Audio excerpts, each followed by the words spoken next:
네, 여러분 안녕하세요, 시쿤입니다. 제가 얼마 전 현 시국에 대한 영상을 제작하면서 유니클로를 다녀왔죠. 그러면서 많은 분들이 이 유니클로에 대해서 언급을 하면서 동시에 동물의 숲에 대해서 말씀들을 많이 하시더라고요. 불매운동과 사회적 거리두기 운동을 하고 있는 이 시점에 하필이면 일본 게임을 구매하기 위해서 줄을 서서 그렇게 기다린다는 거 상당히 보기 드문 장면이기도 합니다. 그런데 문제는 이게 끝이 아니더라고요. 줄 서서 기다려서 구매를 했는데 지금은 중고 거래는 물론 새 제품 역시 시가의 2배 이상으로 거래가 되고 있다고 합니다. 실제로 제가 온라인에서 닌텐도 스위치를 검색해 보니까 정가 37만원보다 훨씬 높은 67만원, 68만원 이렇게 거래가 되고 있더라고요. 그렇다면 오프라인 매장 상황은 어떨지 제가 직접 매장으로 찾아가 봤습니다. 여기 동물의 숲 닌텐도 스위치 매진됐던 게 언제 들어가요? 그건 언제 되지? 하이트는 있어요. 동물의 숲 같은 경우는 없어서 없으니까. 많이 찾아서 그런 거예요? 아니면 그냥 물량이 없는 거예요? 많이들 많이 찾으시고 많이 찾다는 거 물량이 빨리는 거예요.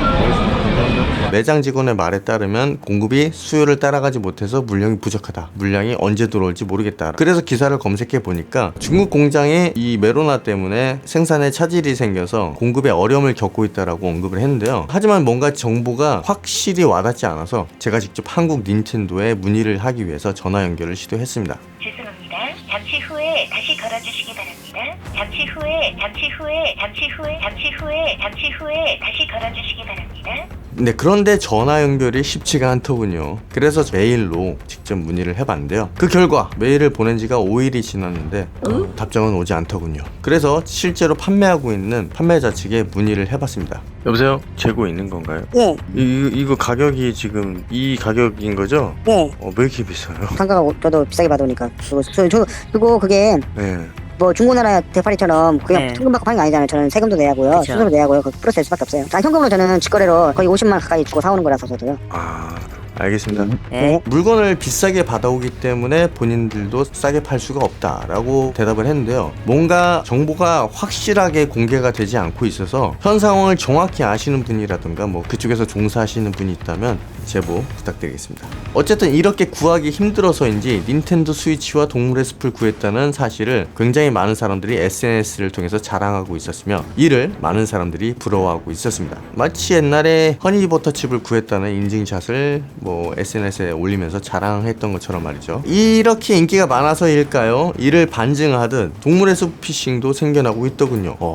이에 한국인들은 선택적 불매운동을 하고 있다라는 기사도 보도되고 있었으며 SNS상에서는 세계 어디든 그냥 보이콧은 약간 자기들 입맛 따라 하는 듯. 만약에 대체제를 같은 가격에 별다른 노력 없이 구할 수 있다면 대체제를 사겠지. 그런데 대체용품이 없다면 보이콧 꺼지라 그래. 그냥 사고 싶으면 사. 한국은 유행을 따르는 걸 굉장히 좋아하지. 허니버터칩, 마라소스, 기타 등등. 보이콧은 2019년 일이야. 일본 제품 수천 개 중 하나를 없애봐라. 한국 안에 일본 제품 시장 점유율을 어떻게 할 수 있을 것 같아? 하하하. 한국인들의 보이콧은 실패했다. 다이아드 보이콧하는 한국인들이 여기에 한 명도 댓글을 난다는 게 웃기는군. 왜 이렇게 구하기가 힘들어 했더니 이유가 있었군. 한국인들 얼마 전 스타벅스에서 색깔 변하는 머그 구하려고 똑같이 줄 섰었어. 트렌드는 그냥 트렌드일 뿐이야. 한국은 아직도 보이콧 재팬을 하고 있지만 동물의 숲을 사는 사람들은 엄청나게 많다는 거. 동물의 숲은 한국인들이 선택적인 일본 제품 불매운동을 하고 있다는 사실을 까발렸다. 라며 비웃기도 했습니다. 그래서 이게 도대체 왜 이렇게 인기가 많나, 도대체 왜 이 시국에 이렇게 열광하고 있는지 한양대학교 심리학 교수 두 분을 모시고 한번 이야기를 나눠봤습니다. 그 게임 자체가 사실 지금 우리가 뭐 대학 입시라든가 얼마나 이 사회가 경쟁적이에요. 그런데 그 게임 내용만큼은 되게 평화로워요. 경쟁적이지가 않고. 그리고 우리 또래들이 이렇게 하다 보면은 또 이게 또 군중심리에 또 하고 싶거든요. 에릭슨의 그 자아 정체감, 청소년들이 이렇게 찾아나갈 때도 중요한 게 뭐냐면 참조할 만한 집단이에요. 그러니까 나는 어떤 사람이고 내가 어떻게 이 사회에서 살아나갈까 할 때 항상 중요한 게 참조 집단이라고 하거든요. 그래서 내가 그 참조 집단의 가장 중요한 게 뭐냐면 또래 그룹이에요. 또래 그룹. 그래서 얘네 만약 친구들이 샀다 그러면 야 너도 해봐 재밌어 그러면 안 하면 내가 뭔가 이상한 사람 되는 것 같고 그래서 이제 그걸 갖다가 이렇게 하게 되는 거죠. 그러니까 아마 더군다나 코로나 때문에 요새 집에들 많이 있었잖아요. 좀 밖에도 나가고 싶었을 것 같고 또 그 게임을 하면서 뭔가 심심한 거 있잖아. 권태롭고 지루하고 그 답답함을 갖다가 좀 해결하려고 하지 않았을까 이런 생각도 들어요. 그걸 갖다 이제 허드 비헤이비어 또 뭐 허드 멘탈리티라고 하는데 그런 것들이 그래서 어떤 군중심리 비슷하게 또 청소년의 어떤 그 자정체감을 찾기 위한 어떤 집단적 동일시의 어떤 행위들로 아마 선택적 불매운동이라 하지 않았을까. 이건 이제 재밌으니까. 어쩌면 그것도 합리화의 방어기제일 수도 있겠네요. 그렇죠? 우리가 뭐 완벽할 수는 없는 거기 때문에 예를 들어서 90은 한다. 그러나 10 정도는 10 정도는 내 욕구도 그러니까. 중요해. 뭐 이럴 수도 있겠네요. 있겠네요. 그렇다면 진짜 한국에서 이 동물의 숲을 구매하는 사람들은 어떤 생각으로 구매를 했는지 궁금해서 국내 최대 비디오 게임 커뮤니티 사이트인 루리앱에 직접 문의를 해봤습니다. 동물의 숲 구매와 일본 불매운동에 대해 궁금하네요. 이번 동물의 숲이 엄청나게 인기를 끌고 있는데 불매운동 중에도 이 동물의 숲이 인기 있는 이유는 뭘까요? 그리고 동물의 숲을 구매하셨다면 혹시 일본 불매운동에 참여하고 계셨는지 아니면 또 하고 계시는지 또한 궁금하네요. 네, 이렇게 문의를 했는데요.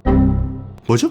네, 그래서 제가 직접 발로 뛰어서 이 구매자와 만나 인터뷰를 시도해 봤습니다. 한창 이슈이기도 하고 원래 동물의 숲 시리즈가 상당히 오래된 시리즈예요. 옛날 닌텐도 DS부터 시작해가지고 놀러와요 동물의 숲이라는 이름으로 처음으로 나오게 된 게임인데 그것이 점점 닌텐도 시리즈가 나오면 나올수록 같은 타이틀작으로 나오는 게임이에요. 그래서 스위치 같은 경우도 닌텐도의 대표적인 게임으로 나오게 된 게 이제 동물의 숲이죠. 그래서 게임에 대한 팬들이 굉장히 많아요. 전 세계적으로. 그래서 원래 인기가 많았던 게임이고 저도 동물의 숲은 이 스위치를 통해서 처음으로 접하게 됐는데 그래서 사게 된 것 같아요. 저는 원래 불매운동을 그렇게 신경을 쓰지 않았어요. 그렇다고 해서 뭐 무조건 일본 제품 사야지 이건 아니고 소비자의 입장으로서 그냥 내가 하고 싶으면 사고 필요 없으면 안 사는 그런 주의예요. 저는 그런 사람도 있긴 한데 그런 사람들은 당연히 뭐 닌텐도 게임 물론이거니와 뭐 소니의 플레이스테이션 그런 것도 안 하게 되겠죠. 제 지인 중에도 이제 닌텐도 스위치를 갖고 있는 사람이라면은 동물의 숲은 꼭 반드시 필수 머스트 타이틀로 갖고 있어요. 그 사람들도 뭐 그렇게 불매운동에 대해서 크게 신경을 쓰지 않는 것 같아요. 만약에 신경을 쓴다면 이제 뭐 일본 여행을 안 간 정도? 그냥 어떻게 보면 눈치 봐서 안 간다는 느낌이 좀 있어서 제가 주로 소비하는 제품들이 근데 의식해서 안 산다기보다는 원래 일본 제품면이 없었던 것 같아요. 게임 같은 거나 그런 거 외에는 뭐 옷이나 아니면 그 외에 잡화 이런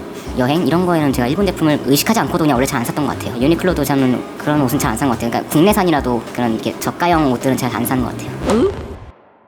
미국산 게임들 같은 경우는 이제 엑스박스 원 같은 경우는 미국산의 대표적인 게임인데 거기에 타이틀들은 저랑 좀 취향이 안 맞아서 이 게임을 안 하는 것 같아요. 국내 게임은 솔직히 좀 많이 상업적이 너무 요소가 심해가지고 오히려 일본 게임 같은 거 한 번 사면은 오랫동안 즐길 수 있으니까 무료로. 동물의 숲 같은 경우는 그냥 아무 생각 없이 그냥 압박감 없이 그런 종류라서 언제든지 이 게임을 끌 수 있고 언제든지 다시 들어와도 헷갈리지 않고 이전에 이어서 뭐 할 필요 없다 이런 게 있어서 어떻게 보면은 엄청나게 재미있는 그런 게임은 아니에요. 다만 이거는 뭐 잠깐 하다가 꺼도 상관없고 그렇게 되니까 오히려 맘 편하게 할 수 있으니까 계속 더 손이 잡히는 것 같아요. 저 같은 경우는 이 닌텐도 스위치 같은 경우는 처음에 나오자마자 샀어요. 1세대를. 이게 처음 샀을 때 36만 원인데 동물의 숲 에디션 같은 경우는 지금 70만 원대를 유가예요. 근데 그게 지금 일시적으로 지금 물량이 안 나오기 때문에 가격이 오르났는데 에디션이라 해도 가격은 똑같아요. 이것과 36만 원 똑같은데 이제 일부 이제 상품을 판매하는 쪽에서 가격을 올린 것도 없잖아 있는 것 같아요. 물량이 없으니까 이해는 하는데 당연히 한국 사람이라면 그런 행동에 대해서는 화를 내야 한다고 생각하고 있습니다. 그걸 가만히 그냥 허허 웃고 있으면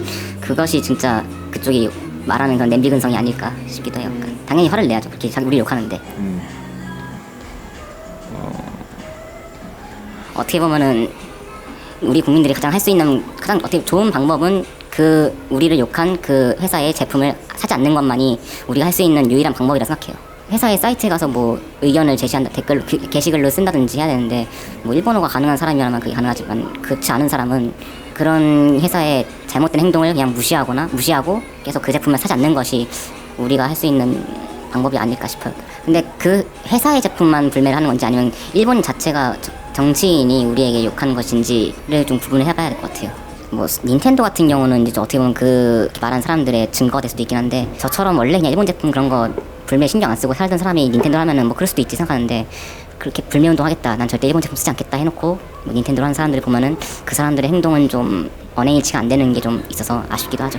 그러니까 본인은 불매운동 안 하니까 게임을 사도 이상하지 않은데 불매운동을 하는 사람들이 게임을 사서 하는 게 이상해 보인다. 뭐. 네, 그렇죠. 그렇군요. 감사합니다. 이건 사실 집단 갈등이 보이는데요. 그래 너는 불매운동 해, 난 안 할 거야 이런 어떤 그 괴리감. 제가 볼 때 이건 조금 좀 미숙해 보이긴 해요. 그러니까 좀 감정적인 느낌이 와요. 극단적으로 개인화가 되면 자기 개인의 어떤 자유만이 너무 강조되다 보면 집단주의에 대한 반감 때문에 걔네들이 왜 그러니까 불매운동을 하면서 그걸 해 하면서 그 반감을 그렇게 표현하는 게 아닐까. 어떻게 보면 신집단주의를 만드는 거예요. 근데 이 신집단주의가 이제 예전 전통적인 집단주의하고 비교해 보면 이제 라떼가 나오는 거예요. 왜냐면 저쪽은 권위주의 쪽이 이제 포함되는 거죠. 나이 든 사람들의 어떤 뭐 예를 들자면 구시대적인 불매운동 그리고 우리 나름대로의 안 한다. 우리 개인이 중요하다. 개인이 중요하다. 이제 그러면서 이제 혼자만 주장하면 안 되니까 뭉쳐야 되니까. 그러니까 우리는 불매운동 안 하는 집단이다. 차별화를 두는 거죠. 사실 개인주의 같지만 이것도 집단주의거든요. 라떼를 벗어난 새로운 집단주의. 어떤 권위 내지는 기득권, 기존의 어떤 그런 집단에 대한 반감인 것 같아요. 이 얘기는. 사실은 그 한국이나 중국이나 일본의 일단 공통점이 이게 농경민족이었거든요. 그러니까 정착을 위주로 하는 그러니까 생태 경제학적으로 이렇게 보면 이제 그런 상태다 보니까 집단이 중요해질 수밖에 없어요. 오래 또 머물러야 되고 오래 머물러야 되면 그 사람들하고 관계도 계속 좋아야 잘 되고. 지내야 되니까. 그렇죠, 그렇죠. 그리고 그만큼 집단주의 문화가 클 수밖에 없다. 근데 이제 서구 민족 같은 경우는 이제 수렵 이동 민족이었잖아요. 소위 말해서 노마드였어요. 그러다 보니까 이 사람들이 중요한 거는 어떤 개인이 중요해. 개인의 어떤 능력. 근데 요새는 참 이게 아주 그 두 가지가 좀 모순되는 게 보여요. 우리 전통 문화는 집단주의가 많아요. 이 지금의 어떤 IT 문화, 우리가 젊은 세대를 디지털 노마드라 그러잖아요. 그래서 젊은이들 같은 경우는 굉장히 자유롭고 싶고 이 두 가지가 지금 상충되고 있거든요. 기성 집단주의에 반대되는 거. 그래서 개인주의를 옹호하지만 사실은 서로가 서로를 두둔하고 다른 집단을 이제 비난하는 식으로 이렇게 세대 간의 어떤 차이, 갈등.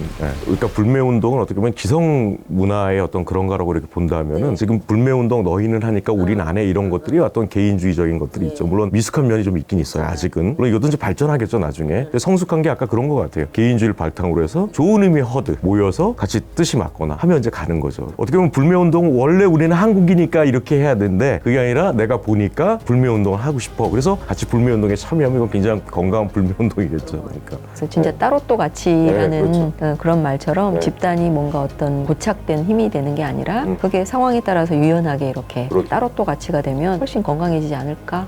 네, 영상 재밌게 보셨나요? 오늘의 영상은 여기까지입니다. 영상에 어떤 결론이 없어서 뭐지? 라고 생각하시는 분들도 계실 수 있는데 뭔가 정보 공개도 클리어하지 못하고 이걸 뭔가 이진법적으로 간단하게 볼 문제가 아니라서 오늘의 제 결론은 잠시 넣어두도록 하겠습니다. 여기서 중요한 건 일본 불매운동은 자율적인 거기 때문에 하지 않는다고 비판해서는 안 된다라는 건데요. 다만 한국인으로서 일본 불매운동을 시작하게 된 이유와 계기를 한 번쯤은 다시 한번 상기시키고 생각을 해보면 어떨까라는 생각을 해보게 되네요. 그럼 마지막으로 한마디만 하고 마무리하도록 하겠습니다. 대한민국 파이팅! 네, 긴 영상 끝까지 시청해주셔서 정말 감사합니다. 영상이 좋았으면 좋아요, 구독 버튼 꼭 눌러주시고요. 저는 다음 시간에 다시 찾아뵙도록 하겠습니다. 저는 지금까지 시쿤이었습니다. 감사합니다. 야.